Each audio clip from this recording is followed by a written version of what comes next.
What you are listening to now is podcast number 329.1, the Combat Sports Report with Hanson Crafton. This week talking about UFC 318, Manny Pacquiao's return, and an undisputed heavyweight championship fight. Man, what a weekend for combat sports. You're listening to the Central Indiana Sports Report with your host, Greg Mengel. Welcome, fight fans, to the Central Indiana Sports Report and the Combat Sports Report with Hanson Crafton. And Hanson, we've got an incredible weekend. It's such a good weekend, Hanson, that we have two big boxing matches, yet we're going to start with a little UFC 318. Exactly. Tell us about that lineup. So UFC 318 was kind of a card they put together for one Dustin Poirier. It's going to be his retirement fight. Poirier's a guy who's been UFC for a while. He's one of those fighters that you kind of, if you've watched it for a long time, you've kind of grown up with him. Poirier came in very young, 145er. He's always been an exciting fight. He was an interim champ at 155 at lightweight. Pretty much stayed there for his career. Guys fought everybody, a who's list of guys he's fought. So it's his retirement fight. They wanted to do it in his hometown, so they're doing it in Louisiana, New Orleans, Louisiana. Card's not spectacular. It's a good card. It's got some fan favorites on there, but like I said, it's a card they kind of put together for Dustin when he announced that he was going to retire. He came off of a title fight. He lost the title fight, and he said he would have one more in him. So this is what they're giving him, a hometown fight against a guy he's fought twice before. So he is fighting Max Holloway, another big name, another fan favorite, another former champion. Now, they have fought twice before. Dustin was actually Max's first fight when Max got to UFC. He was fighting at 145, so was Dustin. That was Max's first fight, and so Max is going to be Dustin's last fight. So, cool little story there. They did fight for the interim 155 belt a few years ago. That's when Dustin did win that title. And Dustin also won the first fight when him and Max met in Max's first fight. Dustin submitted Max in the first fight. Second fight was a lot closer. It was a slugfest, back and forth, really good fight. I think the weight difference made a difference for Poirier in that fight. This time around, Max has been at 55 this will be his second fight of the last three at 55. So he's probably filled out a little better. I know last time they fought, Max was the 45 champ. He was going to go back to 45 after the fight anyway, so I don't think he really felt out like he probably would have wanted to go up a weight class. This time he is. I do expect this fight to be different. It's going to be a great fight. It's going to be fun. Both these guys are electric fighters. They go in there. They don't really try to win on points. They go in there and fight. They're both well-rounded. They're good standing up. They're good on the ground. So it's the making for a really good fight. It's a really good fight to send Dustin off with. The fans will love it. And like I said, it's going to be a fun one. Don't want to miss it. Hanson, UFC 318 is on ESPN Plus pay-per-view. The early prelims start at 6, followed by the prelims at 8 on ESPN and ESPN Plus. The main card begins at 8. Anything else on the card worth mentioning? I mean, like I said, it's not the greatest card, but there are some fan favorites on there. Paulo Costa, 13th ranked middleweight. It's probably what you get throughout the card. Kevin Holland's on there. He's another 13th ranked welterweight. These are guys that fans like. They're guys that give good fights. So it's got some entertaining guys on there, but nothing really big like fight. No title eliminators, no title fights. Nothing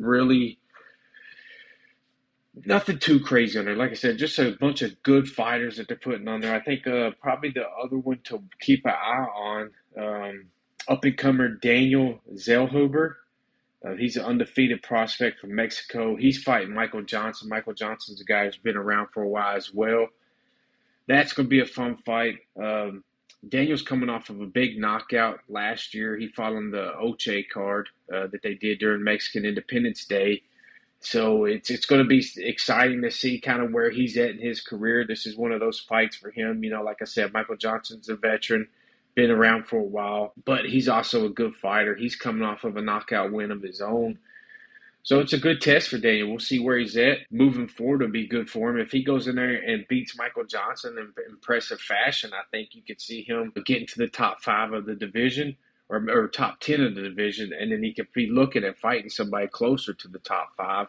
And he'd probably be a couple fights away from maybe a title eliminator. So that's the only that's the only meaningful fight on the card. But like I said, you got a lot of names that people like: Dan Ige, It looks like a Patricio couple of good Pitbull. matchups too. I'm looking now, Hanson, at the odds for the fights, and first of all, the main event is pretty much even. Yeah, I mean, it's a Even money. pick'em fight. Yeah, Holloway it's is a fight. slight favorite. Yeah, like I said, that one's going to be a good one. It's for the BMF title. It's a belt they brought into the UFC a few years ago. I'll let those at home look up what BMF means. But it's a title they've had for a few years now. It just kind of goes to the guys that are, like I said, are guys who go in there and really fight. You're not going to get guys laying on each other. You're not going to get guys trying to stall. These guys go in there and they really fight. So that's a good title for these two. That's going to be an exciting fight. And the odds, I think, are correct. I think it's a toss-up, that fight. Those are some bad mother. Kopilov is a slight favorite over Costa. Holland a significant favorite over Rodriguez in the welterweight fight. And the final fight, Dan Ige a favorite over Patricio Pitbull. But it looks like all of those could go either way. Yeah, I mean, the only one that I really feel strong about is the Kevin Holland fight. Rodriguez is a guy that's coming down from weight. He kind of bounces around from middleweight and welterweight. He's a solid fighter, but he does have holes in his game, and Holland's been kind of hot of lately. He's a guy who puts runs together. Now he does have some losses on his record, but he's a guy that can run off 4 or 5 in a row at a time. He's well-rounded. He's good on the ground, and he's got really good stand-up. He's kind of like Deontay Wilder with his power. He's a long, skinny guy, but he hurts people when he connects. So Holland, I think that they have that one correct. I see him he's the one I feel the most confident about, like, winning. But like you said, the rest of them are kind of toss-ups. I think anybody get these wins. I do see Daniel Zellhuber probably beating Michael Johnson. I really like the way he's looked. I like where he's headed. This is a big opportunity for him, because this is going to be a card that does draw a lot of eyes. The main event's a really big one. Like I said, it's in Dustin's hometown, so it's got a lot of steam behind it. So it's a big fight for Zellhuber. So I expect him to come away victorious, and then the rest of them are kind of just a coin flip. I mean, I really don't even know about the Max. I know it's tough to beat somebody 3 times. But I do like Poirier's style versus Max. Poirier's a really good counter boxer. He's one of those southpaws that's right-handed, so his jab and his lead hook is very strong. Probably his best punch is probably his right hook. And so that one, I could see Poirier getting the victory there, but I wouldn't be surprised if Max got it either. And it is a busy, busy Saturday, Hanson. Super busy. You could wake up, watch some golf, take a break, get something to eat, and then you got fights on the rest of the day. And someone who hasn't fought since 2021, of course, is the legend Manny Pacquiao. He will be fighting for the WBC welterweight title against Mario Barrios in Vegas at the MGM Grand. Again, first fight in almost 4 straight years, Hanson. Sometimes things go surprisingly well in those situations. Sometimes it goes very poorly. Yeah, it's one of those, honestly, I don't know. I mean, Barrios is a good opponent for Pacquiao to come back to, but, he hasn't fought. And in the last fight, when he did fight against Ugas, he didn't really look that great. And Ugas is also somebody who Barrios beat for the interim welterweight title back in 2023. So, I don't know. I don't think it looks good for Pacquiao, but boxing's crazy. There's been a lot of rumblings going around about Pacquiao Mayweather maybe doing it again for Turkey, Ali, and Saudi Arabia. So if it goes to the judges, expect something crazy. You know how boxing is. Not in boxing, Hanson. No way. That's one thing I'm going to keep an eye on. If it does go to the judges, it could get crazy because, the big money fights are what they usually go for. That's right. Pacquiao and Mayweather would still probably do good numbers just because of the history they've had. Sure. But sure.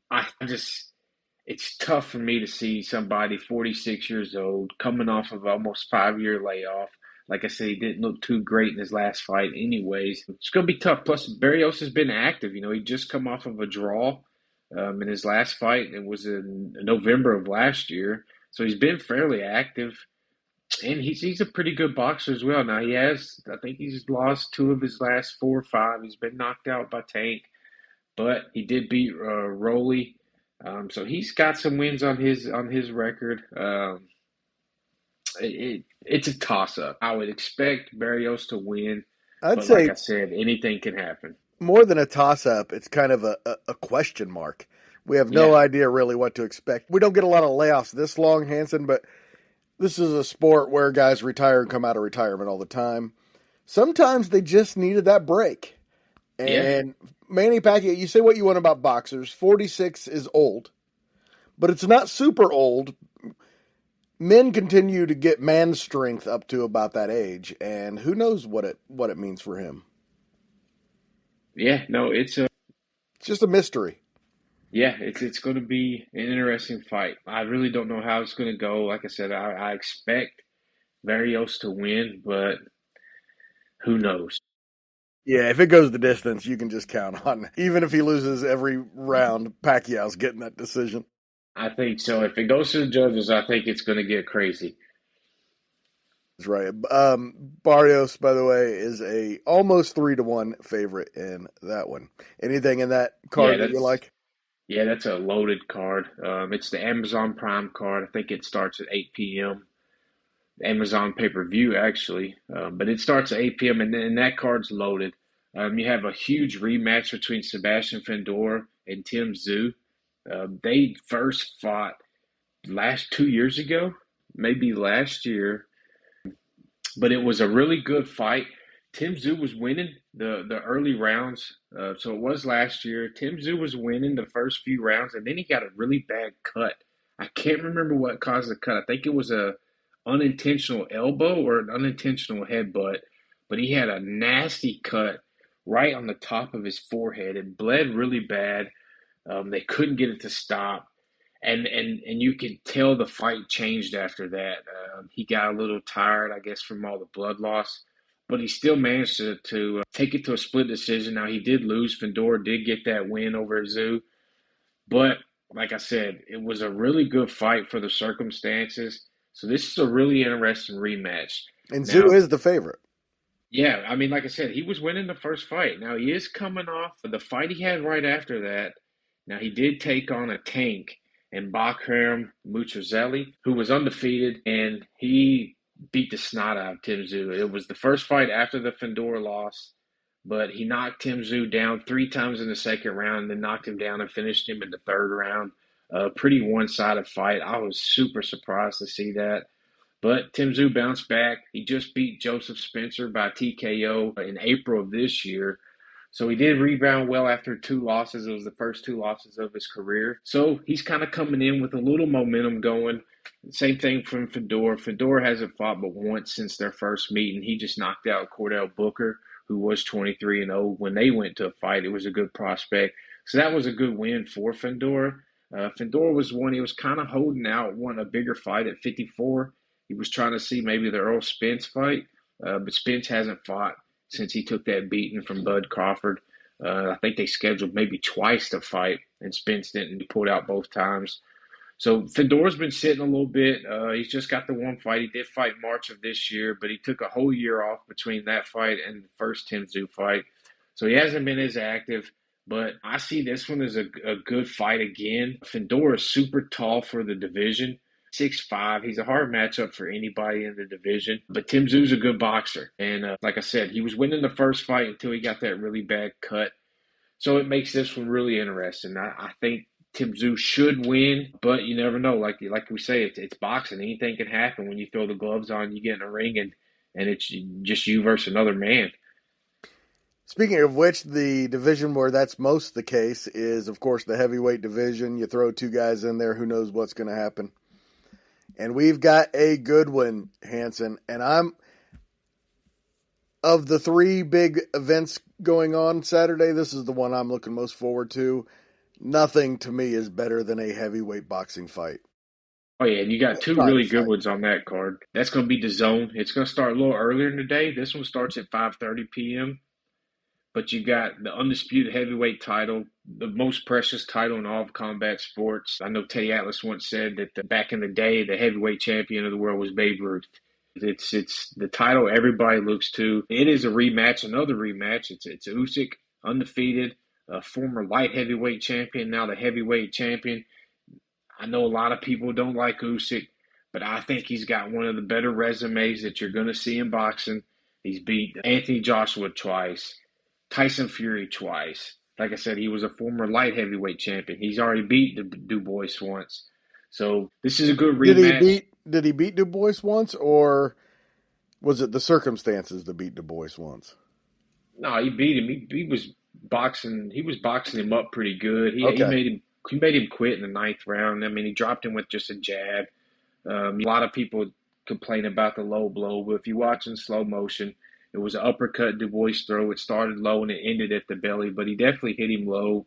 Usyk is not a guy that I don't think that would try to pull some stuff like that. He did take advantage of the break, but Usyk was winning that fight easy, the first fight. I think he was winning on all the judges' scorecards. And like I said, he made him quit later in the fight in the ninth round. Now, that was 2 years ago. Du Bois has looked great since then. He's got some really good wins. He just knocked out Anthony Joshua. So this is a different fight for both men. This was supposed to be Usyk and Joshua. Right. Joshua, I think his time has come. He's a guy he's always been fairly chinny, and he got in there with a puncher like Du Bois, and Du Bois was able to take him out and pretty much put an end to any title hopes Joshua had. But this is going to be a good fight. It's an interesting fight. Yeah, very. I see Usyk. I don't know. I think Usyk's just so slick, man. I love the way he boxes. I love the way he moves his feet. He gets to the side. He's never really in any danger. Even in the Fury fight, he got hit with a couple good shots, but he never really let Fury get anything big off on him because his footwork's so good. And he's a smaller heavyweight. He doesn't try to balloon up and get big. He stays with the size he's at. He'll take the weight mismatch for his movement, his speed. He's very good with his left hand. I don't know. I think Usyk wins this fight just based off. I think he's just a better boxer. I think his skill level's better. I think he's tougher. And I see Usyk probably stopping Du Bois again in this fight. This is Usyk at the end of his prime against Du Bois, probably the beginning of his prime. Does that factor in?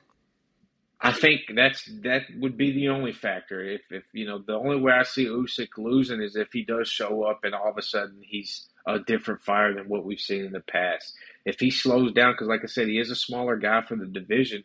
So if he loses that speed and footwork, that could cause him a lot of trouble. I think that's his biggest advantage in all his heavyweight fights.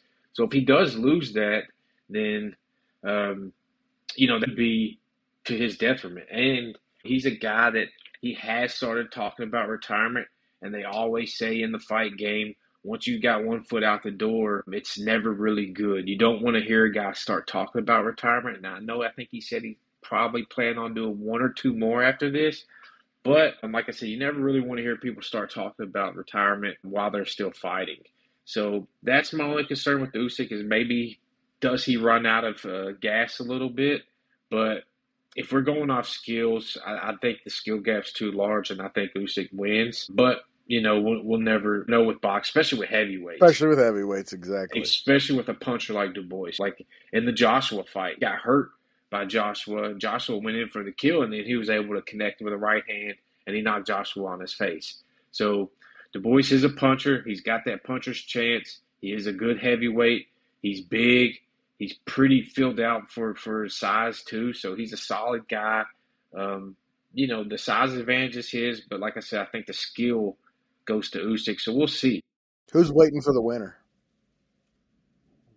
Yes, Joshua Parker. I would think, or Joseph Parker. I think you have to let Parker do it, right? I mean, he's got the best wins coming. He's won 3 in a row against 3 very dangerous guys. I think you have to let Parker have a shot at least. If not, I know they're talking about Fury coming back. They'll probably want to do that just because of the draw and the money. But I would think Parker deserves it. But we'll see. It's boxing. Anything happens, and especially when you have a name, they tend to go with the names. So we could see Fury versus Usyk again. I know Fury, that's the fight he wants. But I think Parker's earned the fight to fight Usyk or Dubois. If whoever wins, I think Parker's earned the right to fight him, especially since it's going to be undisputed. The winner of this is going to have all the heavyweight belts, so it should be Parker. Lots of big guys fighting on this card. Yeah, the co-main is a very interesting fight. Lawrence Okolie's fighting Kevin Lerena. Okolie's a guy he's coming off of a first-round KO over an undefeated Hassan Muhammad, and that was last year. Muhammad was a highly ranked prospect, and Okolie just kind of manhandled him, and we took him out in one round. So that's a very interesting fight. I think he's 21-1. He's got 16 knockouts. He's a guy to keep an eye on. There's a lot of good heavyweights coming up, and then there's a lot fighting here soon. So we'll kind of get an idea of who's next. But I don't know if Usyk's going to stick around and try to fight some of these young guys that's coming up, getting in their primes. A lot of these guys coming for big heavyweights, big punchers. For a guy who's been through the fights he's been through with the names he's fought, I think he's probably more likely to ride into the sunset after one more fight against a big name as opposed to fighting some of these young up-and-coming hungry guys. But that's an interesting fight. I don't think Kevin Lerena is going to be much of a match for Okolie. I think this is probably your old-fashioned WWF squash match, but it's going to be entertaining. I love watching heavyweights myself. I love watching the knockouts, and I think you're definitely going to get a knockout in that fight. So I'm very interested in that fight.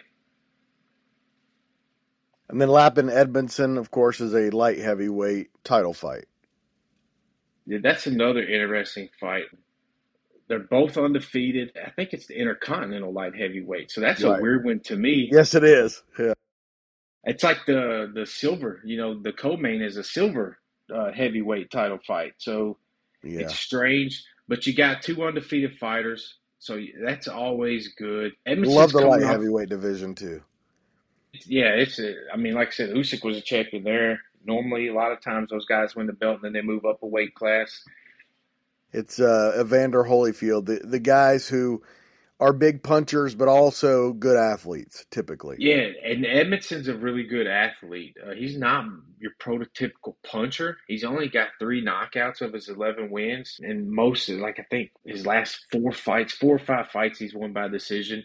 But he's a good boxer. He's one of them guys that moves very well. He's not too big for the division. He's 6'1", so he does kind of have a little bit of size on him. But he's a good boxer. Lappin, he's same.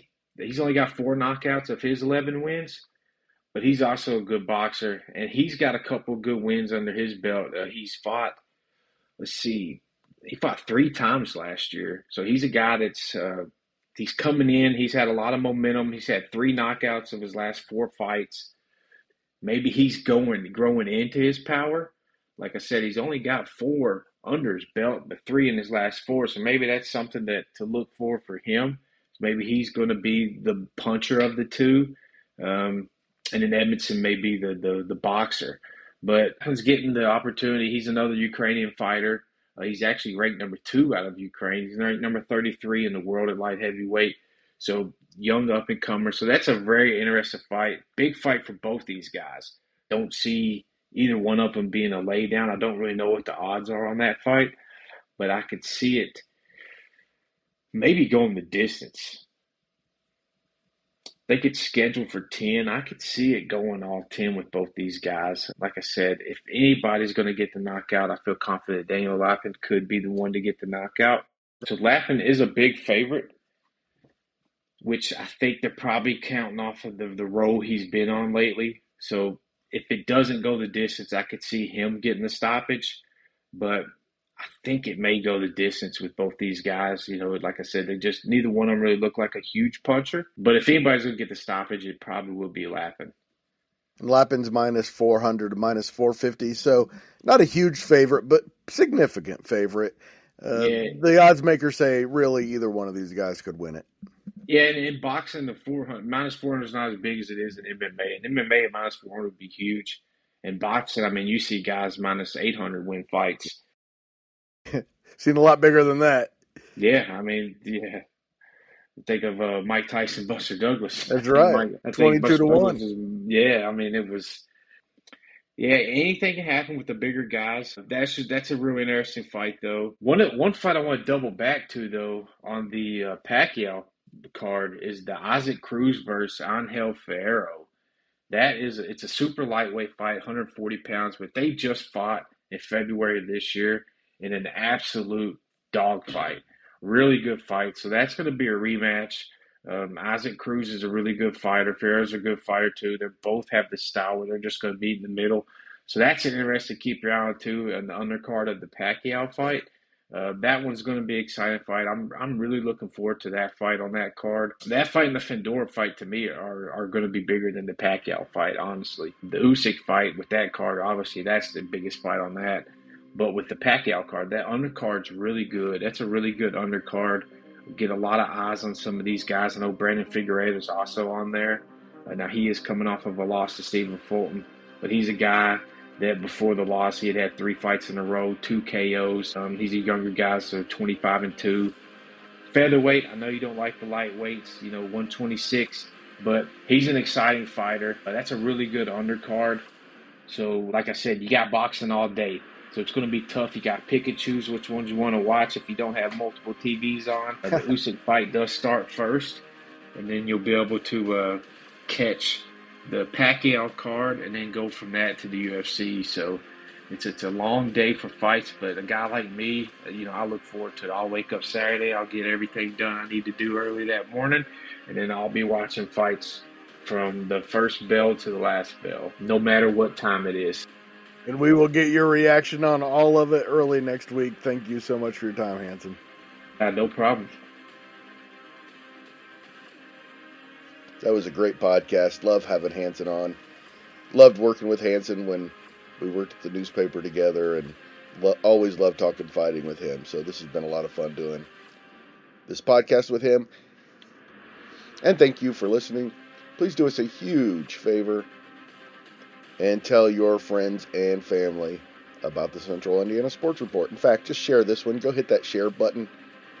I'm sure you know somebody who loves fighting. Share this with them. Thank you. The Central Indiana Sports Report is a product of ITG Media, and I love Susie.